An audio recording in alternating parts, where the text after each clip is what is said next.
বাংলাদেশকে ছেঁটে ফেলেছে আইসিসি, কারণ ভারতে খেলতে রাজি নয় বাংলাদেশ। কিন্তু এখন নতুন এক নাটক শুরু হয়েছে। খবর বলছে পাকিস্তান যদি বিশ্বকাপ থেকে সরে দাঁড়ায় তাহলে বাংলাদেশকে ফের ডাকতে পারে বিশ্ব ক্রিকেটের এই নিয়ন্ত্রক সংস্থা। প্রশ্নটা সোজা নয়, প্রশ্নটা অনেক ভয়ঙ্কর। এটা কি ক্রিকেটের নিয়মের মধ্যে, নাকি ক্ষমতার চাপে বানানো জরুরি কোনো সমাধান? আর এর চেয়েও বড় প্রশ্ন, যদি বাংলাদেশকে ফের ডাকা হয় তাহলে কি আবারও সেই একই ভেন্যু ভারত, সেখানে খেলবে বাংলাদেশ? প্রিয় দর্শক, আপনারা দেখছেন প্রথম কলকাতার প্রাসঙ্গিক প্রসঙ্গ। সমাপ্তি ঘটলো না। গত কয়েক সপ্তাহ ধরে চলমান এই নাটকের স্ক্রিপ্ট বেড়েই চলেছে। আবার যুক্ত হয়েছে, বলা হচ্ছে পাকিস্তান বয়কটের পথে। আর পাকিস্তান যদি সত্যিকার অর্থে বয়কট করে তবে বাংলাদেশের জন্য আইসিসির টি-20 বিশ্বকাপের দুয়ার খুলে যাবে। কতটা প্রাসঙ্গিক, যৌক্তিক এবং বাস্তবসম্মত? আমি একটা সিনেমা তৈরি করছি, বুঝেছো? এই সিনেমাটাতে আমি নায়িকা ভাবছি এই সময়কার, ধরো ক্যাটরিনা কাইফ। সিনেমাটার তো বাজার মূল্য থাকবে, তো হঠাৎ করে সিদ্ধান্ত নিলাম যে তাকে বাদ দিয়ে আমি পাড়ার শ্যামলীকে নিয়ে সিনেমা করব। তার বাণিজ্যিক ভিত্তি থাকবে? থাকবে না তো। আইসিসি এখন এরকম দোটানায় পড়বে, বাংলাদেশ বাদ পাকিস্তান বাদ, বাণিজ্যিক ভিত্তি থাকবে। ঘুরিয়ে কান ধরার, বোঝো তো? স্বাভাবিকভাবেই ভেন্যু চেঞ্জ করতে বাধ্য হবে। যার বাণিজ্যিক ভ্যালুজ না থাকবে, এটা তো অস্বীকার করার কোনো জায়গা নেই। আইসিসির যেমন আদর্শিক নিয়মের নির্দেশ থাকতে পারে, একটা দেশের থাকতে পারে, একটা ক্রিকেট টিমের থাকতে পারে, সর্বোপরি বিষয়টা কি? বিষয়টা হচ্ছে সর্বোপরি ছিল নিরাপত্তা, তাই না? আমাকে যদি তুমি সমর্থন করো, সেই সমর্থনের বাস্তবতা যদি তুমি কোনো একটা সিদ্ধান্ত নাও, তাহলে তো সেই জিনিসটা তখন ভেঙে পড়বেই। তখন আমাকে যে বাদ দিল, তুমি আমার পাশে দাঁড়ানোর বার্তায় যদি তুমি সরে দাঁড়াও, তখন তো তারা তো ভাবতে বাধ্য হবে যে বাণিজ্যিক ভ্যালুসটা কোথায় যাবে। এতে ঘরের খেয়ে বোনের মোস্তরানোর জায়গায় নেই বিষয়টা। বাণিজ্যিক ভ্যালুস হবে, তবেই তো অর্থনৈতিক সফলতাটা ফিরে আসবে। মূল বিষয়টা হচ্ছে দর্শক। ভারত পাকিস্তানের খেলা, বাংলাদেশের ইনভলভমেন্ট না থাকলে এই খেলার আমি জানি না কতটা গুরুত্ব দর্শকদের কাছে ব্যবসায়িক গুরুত্ব আরোপ করবে। ব্যবসায়িক গুরুত্ব আরোপ করা মানে তো যারা ক্রিকেট লাভার, যারা ক্রিকেট খেলা দেখবে, সম্প্রচার, অনেক নানাবিধ সফলতার অনেক মাপকাঠির জায়গাটা বিচার্য বিষয় হবেই তখন। আর কি বলবো? চলো আমরা বরং একটু দেখে নেই কলকাতায় কয়েকজন বিশিষ্ট ব্যক্তি। পরমাশিস, আমরা প্রত্যেকের মন্তব্য শুনলাম এবং প্রত্যেকেরই অভিযোগ যে এটি দুই দেশের সরকারের অনড় অবস্থার কারণে এবং দুই দেশের এই কঠোর মনোভাবের কারণে আজকে এই ক্রিকেট বলির পাঠা হয়েছে। এবং আরো সুনির্দিষ্টভাবে যদি বলি, তাহলে একেবারে পরিষ্কার করে একজন কলকাতার নাগরিক তিনি বললেন যে পশ্চিমবঙ্গকে মূলত বাদ দেওয়ার জন্যই পরিকল্পিতভাবে একটি চক্রান্ত বাস্তবায়ন করা হয়েছে। তুমি কিভাবে দেখছো বিষয়টি? আমি তার সঙ্গে একেবারে সম্পূর্ণ সহমত। খুব স্পষ্টভাবে বলি, ভারত এবং বাংলাদেশের দ্বিপাক্ষিক সম্পর্ক, বিশেষ করে বাণিজ্যিক সম্পর্ক, কে নির্ভরশীল? পশ্চিমবঙ্গ না গুজরাট নাকি মহারাষ্ট্র? আজকে বাংলাদেশের সঙ্গে ভারতের যে সম্পর্ক, যে টানাপোড়েন, যে চলমান পরিস্থিতি, ভিসা বন্ধ হওয়ার কারণে, ভিসা শিথিল করার কারণে, ভিসা দেওয়ার পরিমাপ কমিয়ে দেওয়াতে কারা বেশি ক্ষতিগ্রস্ত হচ্ছে? ভারতের মানুষ, ভারতের পশ্চিমবঙ্গের মানুষ, বাংলাদেশের সীমান্তবর্তী অঞ্চলের মানুষ, ত্রিপুরার মানুষ। আমি মূলত পশ্চিমবঙ্গ বলি।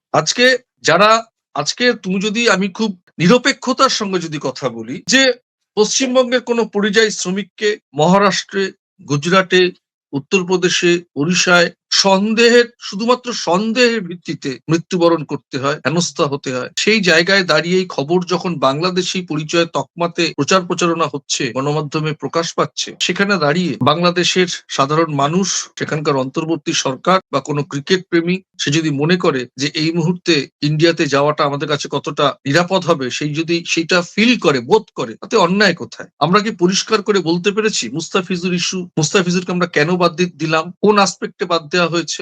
এবং এটা তো ঘটনা। এই ক্রিকেট খেলাকে কেন্দ্র করে যদি ভারতের কোনো মাটিতে কোনো অনাকাঙ্ক্ষিত ঘটনা ঘটে যায়, তাহলে তো ভারত বাংলাদেশের যে ঐতিহাসিক সম্পর্ক, এই চলমান সম্পর্কের যে টানাপোড়েন এবং সেটাকে এগিয়ে নিয়ে যাওয়ার জন্য দু দেশের পক্ষে যে কূটনৈতিকভাবে চলমান প্রসেস চলছে, সেটা তো আটকা পড়বে, বাধাগ্রস্ত হবে। একদমই, তখন বড় প্রশ্নের মুখে পড়বে বিষয়টা। আমি একটু প্রেক্ষাপট তুলে ধরছি।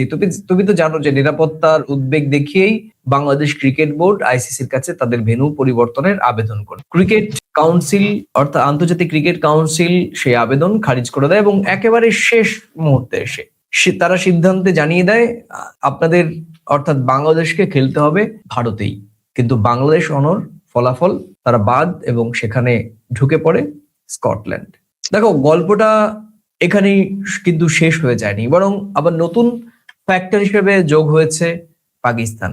আমাদের ভারতের অন্যতম একটি ইংরেজি দৈনিক হিন্দুস্তান টাইমসের একটি রিপোর্ট কি বলছে, সেখানে বলছে যে যদি পাকিস্তান বিশ্বকাপ থেকে সরে দাঁড়ায় তাহলে গ্রুপ এ থেকে পাকিস্তানের জায়গায় বাংলাদেশকে প্রস্তাব দিতে পারে বা দেবে আইসিসি। এর কারণ হিসেবে তারা বলছে যে পাকিস্তানের ম্যাচ ছিল শ্রীলঙ্কায়, বাংলাদেশের দাবিও ছিল শ্রীলঙ্কায়, এক্ষেত্রে সূচি বদলাতে হবে না, আর যে ঝামেলা এই পুরো সিস্টেমকে আবার নতুন করে রিস্টোর করার ক্ষেত্রে সেই ঝামেলা পোহাতে হবে না। অর্থাৎ এখানে নীতি নয়, লজিস্টিক এখানে মুখ্য হিসেবে কাজ করবে। তুমি কিভাবে দেখছো যে এই যে আমাদের হিন্দুস্তান টাইমস যে খবরটি দিয়েছে, সেই খবরটির কতটা বাস্তব ভিত্তি আছে?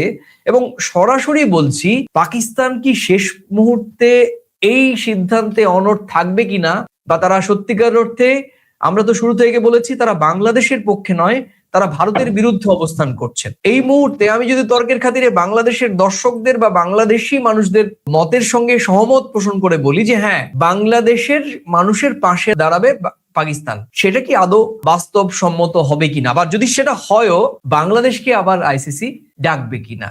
দেখো, সব বিষয়টাই তো কাল্পনিক। আমরা আশা ব্যক্ত করছি হিন্দুস্তান টাইমস এর কথা যদি সত্যি হয়, বা তাদের যে ভাবনা তারা যে কাগজে বেরিয়েছে সেটা যদি বাস্তব চিত্র আমরা দেখি, তাহলে একটা চলতি কথা আছে, চাপের নাম বাপ। লজিস্টিক ইস্যুতে তখন বাংলাদেশকে যদি ডাকা হয়, তখন ওই চাপের নাম বাপ, তখন ও নীতির বদল দেখাবে লজিস্টিক ইস্যুটাকে সামনে রেখে। এই জন্যই বললাম, ঘুরিয়ে কান ধরা বা চাপের নাম বাপ, এটাই হচ্ছে বাস্তবতা। আমার আর্থিক ক্ষতি হবে আর আমি নীতি নিয়ে বসে থাকবো, তখন হয়ে যাবে লজিস্টিক ইস্যুটাতে পাকিস্তান যদি না খেলে তখন ওকে প্রস্তাব দেবে, তাহলে ওরও শ্রীলঙ্কায় গিয়ে খেলা হলো, আমার লজিস্টিক কিছু ক্ষতি হলো না। কিন্তু আমি আমার ইগো থেকে সরতে বাধ্য হলাম কেন?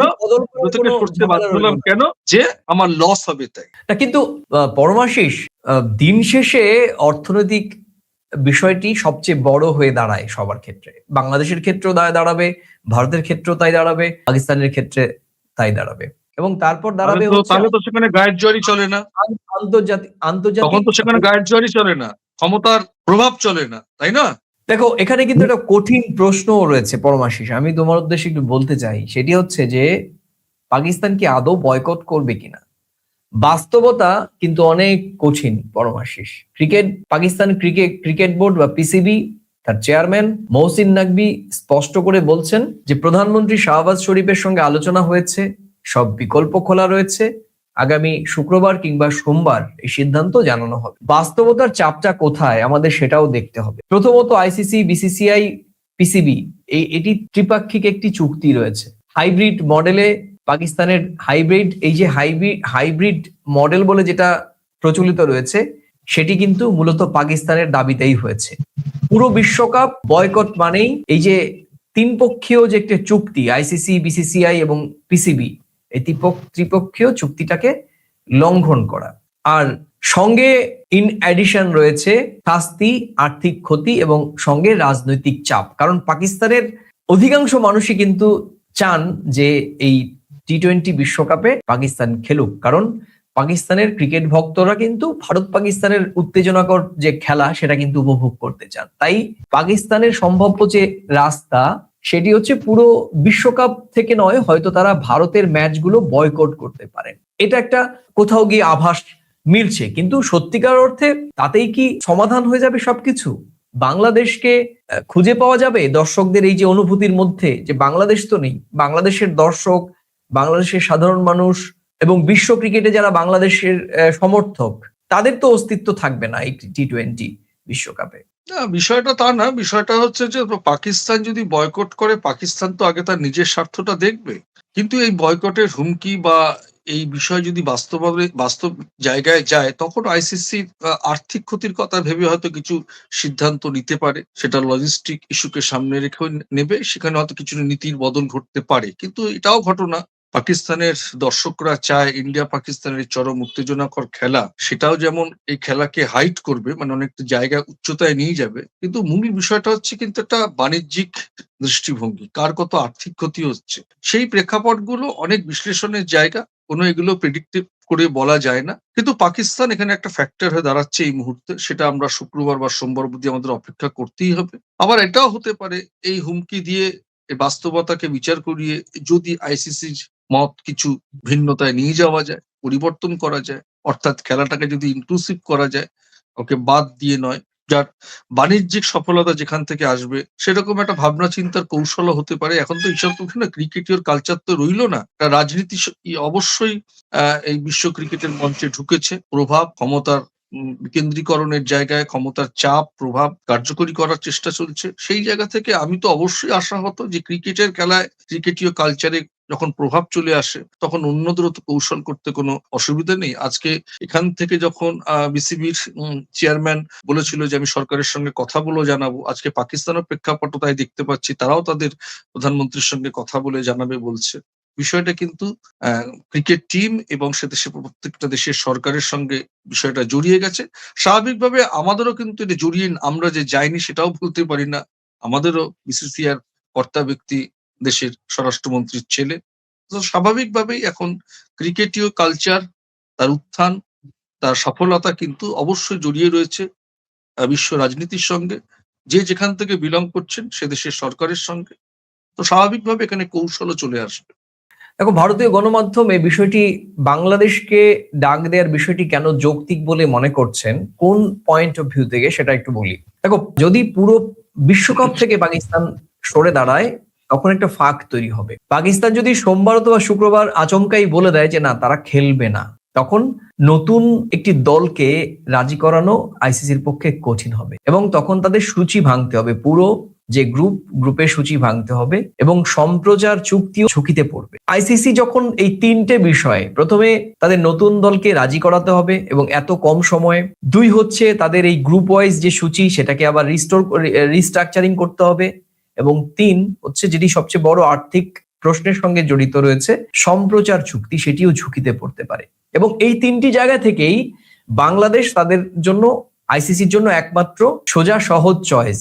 কারণ সেখানেও তিনটি পয়েন্ট: এক, বাংলাদেশ মানসিকভাবে প্রস্তুত, আগে থেকেই তারা কোয়ালিফাইড এবং ক্রিকেটিং স্ট্যান্ডার্ড বজায় থাকবে, অর্থাৎ বাংলাদেশ এলে শূন্যস্থান পূরণ হবে। তাই আইসিসির চোখে বাংলাদেশ এই মুহূর্তে যদি পাকিস্তান পুরোপুরি বিশ্বকাপ বয়কট করে, ব্যাকআপ অপশন।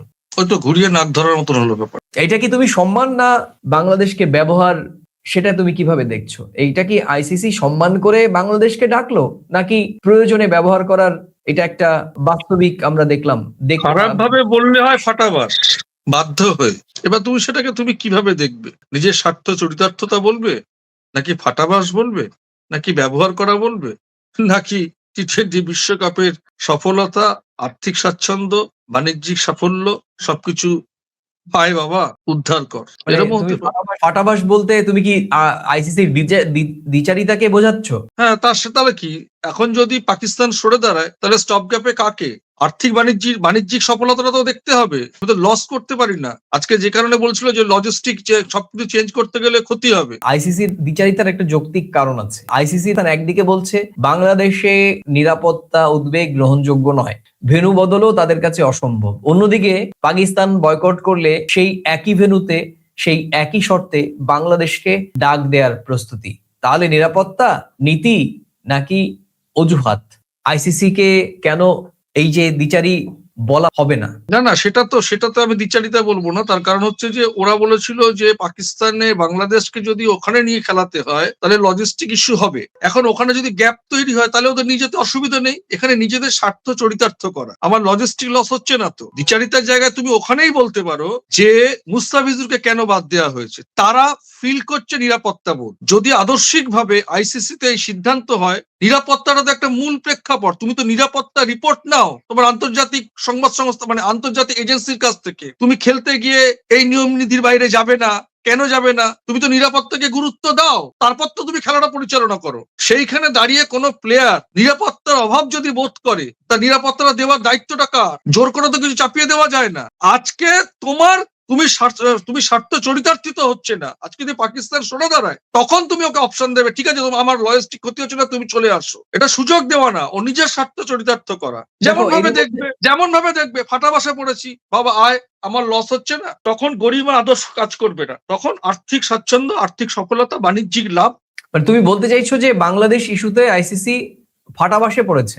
অবশ্যই পড়বে যদি পাকিস্তান সরে দাঁড়ায়, বলতে কোনো দ্বিধা নেই। আবার এর মধ্যে আবার নতুন বিতর্ক তৈরি হচ্ছে। পাকিস্তানের প্রাক্তন একজন কিংবদন্তি ক্রিকেটার মোহাম্মদ ইউসুফ, তিনি আঙুল তুলেছেন যে বাংলাদেশের একার দর্শক সংখ্যা 17.6 কোটি, 10টি দেশের মোট দর্শক সংখ্যা 17.8 কোটি। তিনি আরো বলছেন যে বাংলাদেশের ন্যায়সঙ্গত নিরাপত্তা উদ্বেগ উপেক্ষা করা আইসিসির শাসন ব্যবস্থার উপর গুরুতর প্রশ্ন তুলে। এটা কিন্তু আবেগ নয়, এটা একটা বিজনেস লজিক বলেও অবশ্যই অনেকে মনে করছেন। অবশ্যই ইন্ডিয়ার মাটিতে দাঁড়িয়ে যদি ভারত পাকিস্তানের খেলা হয়, কি পরিমাণে টিকিট বিক্রি হবে জানো? কত টাকা ব্যবসা করবে? ভারত পাকিস্তান শত্রুদের সেটা পরের কথা, ক্রিকেট মাঠে তার ইমেজ, তার প্রভাব, তার ব্যাপকতা কোন লেভেলে এটা আমরা জানি না। অন্যদিকে আমাদের বিসিসিআই সভাপতি রাজীব শুক্লা বলেছেন যে পাকিস্তান আসলে বাংলাদেশকে উস্কাচ্ছে, কারণ পাকিস্তান কোনোদিনই বাংলাদেশের বন্ধু হতে পারে না। রাজীব শুক্ল ঠিক 1971-এর ইমোশনকে এখানে সামনে এনেছেন। কি বলবে? বললাম না খেলার মধ্যে রাজনীতি ঢুকে গেছে। উনি ওনার মন্তব্য তো বলেছে, উনি একজন ক্রিকেটীয় ব্যক্তিত্ব, সেটা তো আলোচনায় আসবে, মিডিয়া হাইট হবে, এটা তো কিছু করার নেই। তা উনি ওনার বক্তব্য বলেছে। উনি যদি 1971-এর কথা বলা হয়, রাজীব শুক্লা যদি এই কথাটা বলে থাকেন, তাহলে একজনকে বর্জন করুক না। পাকিস্তান যদি বাংলাদেশের শত্রু দেশ হয়ে থাকে বা আজকে যদি মিত্র দেশ হয়ে থাকে, এই প্রশ্ন আসছে কেন? এটা তো ক্রিকেটের মঞ্চ, কেউ কারোর পাশে থাকা মানে কি উস্কানি দেওয়া নাকি? পরমাশিস বুঝতে হবে ক্রিকেটের মঞ্চ তবেই থাকতো যদি মুস্তাফিজুর রহমানকে আইপিএল এ খেলতে দেয়া হতো, এবং এই রাজীব শুক্লাদের মতো বিসিসিআই এর কর্মকর্তাদের কারণেই আজকে মুস্তাফিজুর রহমানকে বাংলাদেশি মুসলিম কোট আনকোট এই ধর্মীয় ট্যাগ দিয়ে খেলানো হয়নি। আর সে কারণেই রাজীব শুক্লার মতো বিসিসিআই এর সভাপতি এটি একটি ক্রিকেটের মঞ্চ থেকে এই ধরনের ধর্মীয় কিংবা এই ধরনের একটি সংবেদনশীল আবেগকে সামনে আনা হয়। এবং সঙ্গত কারণেই এখন দর্শকরা প্রশ্ন করবেন, তাহলে পাকিস্তানকে কেন আইসিসির তালিকাভুক্ত করা হচ্ছে? তাহলে পাকিস্তানের সঙ্গে কেন ভারতীয় ক্রিকেটাররা 22 গজের যুদ্ধে লিপ্ত রয়েছেন? তাহলে পাকিস্তানকে কেন কনভিন্স করার কথা বলা হচ্ছে? কেন আবার বাংলাদেশকেই আবার ডাকার কথা শোনা যাচ্ছে? এ তো একটা মহা দ্বৈত অবস্থান। যেখানে কৌশল চলে আসে, সেই কৌশল যখন বাধাপ্রাপ্ত হয় তখন আরেকটা কৌশল নেওয়া হয়, তখনই সেটাকে বলা হয় দ্বৈত অবস্থান, অপশনাল। আমার প্রশ্ন হচ্ছে, ঢুকেই ক্রিকেটের গেছে। মাঠে কেন ধর্মকে আনা হচ্ছে? ক্রিকেটের মাঠে কেন মুস্তাফিজুরকে নিরাপত্তা দেওয়ার অভাব থাকলে, মুস্তাফিজুরকে নিরাপত্তা দেওয়ার অভাববোধ থাকলে, মুস্তাফিজ যদি বাদ হতে পারে, তাহলে কোন শক্তিতে আইসিসি এদের নিরাপত্তা দেওয়াটাকে অ্যাসিওর করছে? সেই জায়গাটা আমাদের পরিষ্কার হওয়ার দরকার, তাই নয় কি? এখানে আসল নিরাপত্তা কোথায় পরমাশিস? ভারতীয় ক্রিকেট বোর্ড আইসিসির সবচেয়ে শক্তিশালী সদস্য, বিশ্বকাপের আয়োজক, কিন্তু বাংলাদেশের নিরাপত্তা নিয়ে একটি শব্দ উচ্চারণ করেনি। অথচ এখন তারা আবার পাকিস্তান ইস্যুতে মুখ খুলছে। ভারত যদি বলে শ্রীলঙ্কায় খেলতে দিচ্ছি, তাহলে কি কোনো সংকট থাকতো? কিন্তু সমস্যা আসলে ক্রিকেটের নয়, কন্ট্রোলের, যেটি এই বিসিসিআই এর সহসভাপতি রাজীব শুক্লার এই মন্তব্য থেকে আবারও ক্রিকেট যারা ভালোবাসেন, যারা ক্রিকেটের ভক্ত, যারা সীমানা বোঝেন না, ক্রিকেটকে পছন্দ করেন, তারা কিন্তু ফিল করছে। তুমি কিভাবে দেখছো বিষয়টি? হ্যাঁ, এটা তো স্বাভাবিক, এই বিষয়টা তো স্বাভাবিক। এখানে যে রাজনীতির ব্যবহার করিয়ে স্বার্থ চরিতার্থিত করা হচ্ছে, সেখানে ক্রিকেটীয় সম্মান যে ক্রিকেটাররা পাচ্ছে না, সেটা তো পরিষ্কার। আমি এটা এইভাবে বলবো যে দ্বিচারিতা না, কিন্তু কোথাও যেন দ্বৈত সিদ্ধান্ত, অপশনাল সিদ্ধান্ত নেওয়ার প্রবণতা লক্ষ্য করা যাচ্ছে। এটা তো সহজ বিষয়, এটা তো আজকে 7 তারিখে খেলা, এই ঘটনার সূত্রপাত কবে থেকে? এটা তো শুরুতেই এরা আলোচনা করে লজিস্টিক ইস্যুর যে কথাটা বলা হচ্ছে, এই বিষয়গুলো অনেক আগে সিদ্ধান্ত নিয়ে যেতে পারতো। এখন বাংলাদেশ সরকার, অন্তর্বর্তী সরকারের উপদেষ্টা, তার মন্তব্য, ক্রীড়া উপদেষ্টার মন্তব্য, সেখানকার বিসিবির চেয়ারম্যান, তাদের সঙ্গে কথা বলছে হচ্ছে কে? পাকিস্তানের সঙ্গে কথা বলছে। তাহলে বিসিসিআই তো ভারত সরকারের সঙ্গে কথা বলতে পারে। আলোচনার মধ্যেই তো সমাধানের সূত্র খুঁজে পাওয়া যায়। পরমাশিস, একেবারে শেষ সত্যি দিকে কথা কি জানো, ক্রিকেটার লাভাররা না ধৈর্যচ্যুতি ঘটছে। এই যে এত সময় নেওয়া হচ্ছে না, এতেও কিন্তু আর্থিক লস হবে। না, ধৈর্যচ্যুতি ঘটছে তো আমি আর তুমি গতকাল কলকাতা বইমেলায় অনেকের সঙ্গে কথা বললাম, তারাও একই রকম ভাবে বীতশ্রদ্ধ।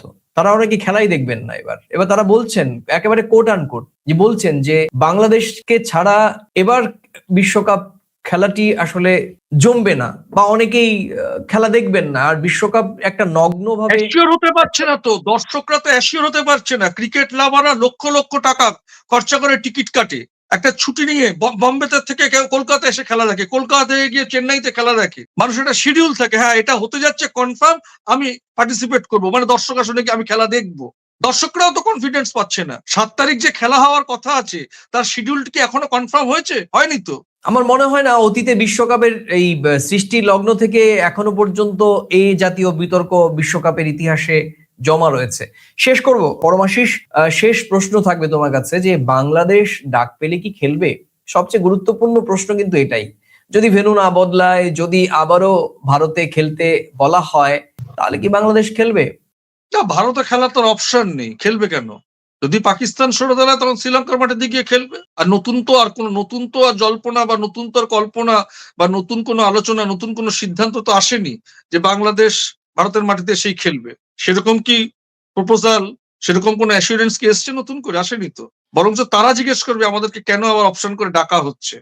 তুমি তো বললেই যে আইসিসি ফাটাবাস বা তো আইসিসি বললাম ফাটাবাস তোমাকে। করেছে, এবং তারপর সেই কারণে বাংলাদেশকে ডাকা হবে, এবং বাংলাদেশ এই বিশ্বকাপে ডাকা হলেই বাংলাদেশ খেলবে কিনা, যদি ভেন্যু পরিবর্তন করা হয়, সেটা অবশ্য সময় বলবে। পরমাশিস, তোমাকে অনেক ধন্যবাদ। শেষ করব শুধুমাত্র এই কথাগুলো বলেই, বাংলাদেশকে বাদ দেওয়া হয়েছিল নীতির নামে, এখন ফের ডাকতে চাওয়ার গুঞ্জন শোনা যাচ্ছে, সেটিও প্রয়োজনে। এটা ক্রিকেট নয়, এটা ক্ষমতার রাজনীতি। পাকিস্তান আদৌ বয়কট করবে কিনা সংশয়ে রয়েছে, আবার অন্যদিকে বাংলাদেশ আদৌ ডাক পাবে কিনা চরম অনিশ্চয়তায় রয়েছে। কিন্তু একটা জিনিস এখানে পরিষ্কার, এই বিশ্বকাপে আইসিসি আবার প্রমাণ করলো সব দেশ তাদের দৃষ্টিতে সমান নয়।